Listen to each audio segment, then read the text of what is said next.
Позади веселые, незабываемые школьные годы. Пора детства, впереди дорога во взрослую жизнь. Милана Устян, выпускница Гумистинской средней школы. Девушка завершила учебу на отлично. У Миланы в планах поступить в Абхазский государственный университет на графический дизайн. Это немного грустно, и в школе были веселые моменты, но я думаю, это новый этап жизни, и будет интересно идти дальше. В этом году в Сухумском районе 36 выпускников. Теперь у них начинается новая взрослая жизнь. Вчерашних школьников, а сегодня выпускников и их учителей поздравил министр просвещения и языковой политики Инал Габлия.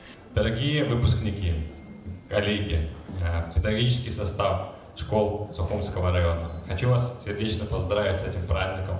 Для вас это действительно важный день. Впереди вас ждут новые победы, новые успехи. Пусть вам всегда сопутствует удача. С праздником вас! Также с напутственными словами выступила заведующая отделом образования по Сухумскому району Люля Сарсаня. Уверена, что вы никогда не забудете это замечательное время своих школьных друзей и, конечно же, учителей. Все эти годы ваши учителя были рядом с вами, радовались вашими успехами. Впереди у вас выбор профессионального, жизненного пути.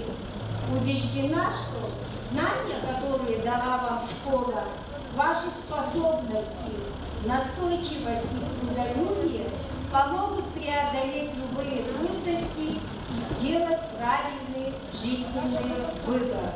Далее всех выпускников пригласили на сцену для торжественного вручения аттестатов и грамот. На лицах вчерашних школьников нельзя было не заметить радость, сменяющуюся небольшой грустью от осознания того, что детство все-таки осталось позади. Сегодняшний день очень важный и волнительный для молодых людей. Они навсегда прощаются с веселым и беззаботным детством. И в этот день частым словом от бывших школьников звучало «спасибо» своим учителям и родителям за долгий труд, любовь и терпение.